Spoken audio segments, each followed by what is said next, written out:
Fly Away Home by Eve Bunting, illustrated by Ronald Himmler. Now, friends, as I read this story, I want you to think about the real-world problem of homelessness. My dad and I live in an airport. That's because we don't have a home, and the airport is better than the streets. We are careful not to get caught. Mr. Slocum and Mr. Vale were caught last night.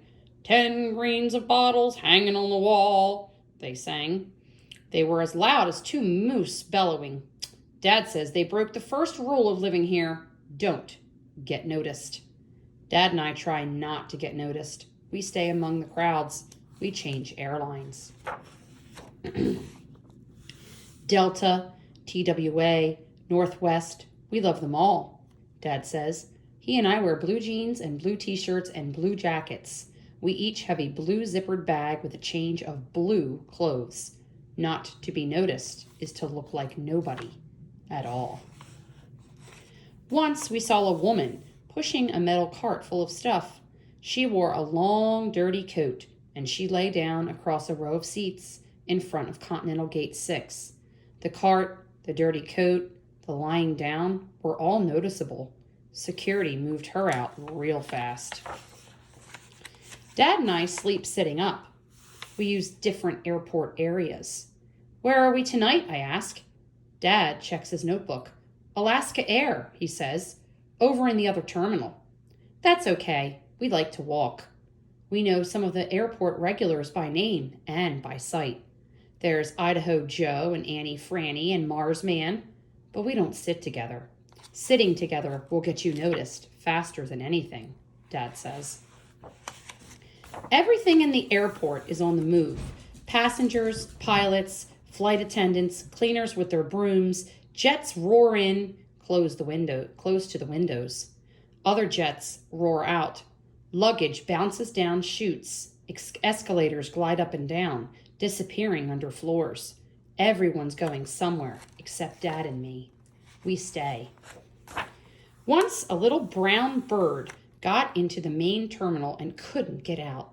It fluttered in the high, hollow spaces.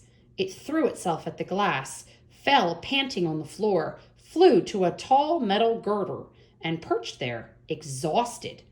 Don't stop trying, I told it silently. Don't. You can get out.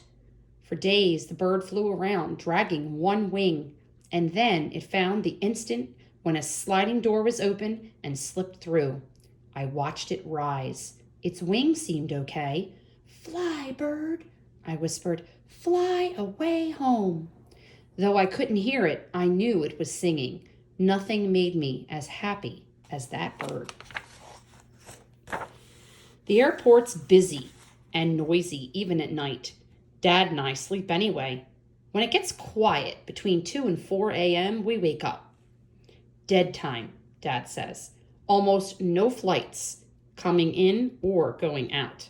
At dead time, there aren't many people around, so we're extra careful. In the mornings, Dad and I wash up in one of the bathrooms, and he shaves. The bathrooms are crowded, no matter how early, and that's the way we like it. Strangers talk to strangers. Where did you get in from? 3 hours, our flight was delayed. Man, am I bushed. Dad and I, we don't talk to anyone. We buy donuts and milk for breakfast at one of the cafeterias, standing in line with our red trays. Sometimes Dad gets me a carton of juice. On the weekends, Dad takes the bus to work. He's a janitor in an office in the city. The bus fare's $1 each way. On those days, Mrs. Medina looks out for me. The Medinas live in the airport too. Grandma, Mrs. Medina, and Denny, who's my friend. He and I collect rented luggage carts that people have left outside and return them for 50 cents each. If the crowds are big and safe, we offer to carry bags. Get this one for you, lady. It looks heavy. Or can I call you a cab? Denny's real good at calling cabs. That's because he's 7 already. Sometimes passengers don't tip. Then Denny whispers, stingy, but he doesn't whisper too loud. The Medinas understand that it's dangerous to be noticed. When Dad comes home from work, he buys hamburgers for us and the Medinas. That's to pay them for watching out for me. If Denny and I had a good day, we treat for pie. But I've stopped doing that. I save money in my shoe. Will we ever have our own apartment again? I asked Dad. I'd like it to be the way it was before Mom died. Maybe we will, he says, if I can find more work, if we can save some money. He rubs my head. It's nice right here, though, isn't it, Andrew? It's warm, it's safe, and the price is right. But I know he's trying all the time to find us a place. He takes newspapers from the trash baskets and makes his pencil circles around letters and numbers. Then he goes to the phones. When he comes back, he looks sad and angry. I know he's been calling about an apartment. I know the rents are too high for us. I'm saving money too, I tell him, and I lift one foot and point to my shoe. Dad smiles. Attaboy. If we get a place, you and your dad can come live with us, Denny says. And if we get a place, you and your mom and your grandma can come live with us, I say. Yeah. We shake on it. That's going to be so great. After next summer, Dad says, I have to start school. How? I ask. I don't know, but it's important. We'll work it out. Denny's mom says he can wait for a while, but Dad says, I can't wait. Sometimes I watch people meeting people. We missed you. It's so good to be home. Sometimes I get mad and I want to run at them and push them and shout, why do you have homes when we don't? What makes you so special? That would get us noticed, all right. Sometimes I just want to cry. I think Dad and I will be here forever. Then I remember the bird. It took a while, but a door opened.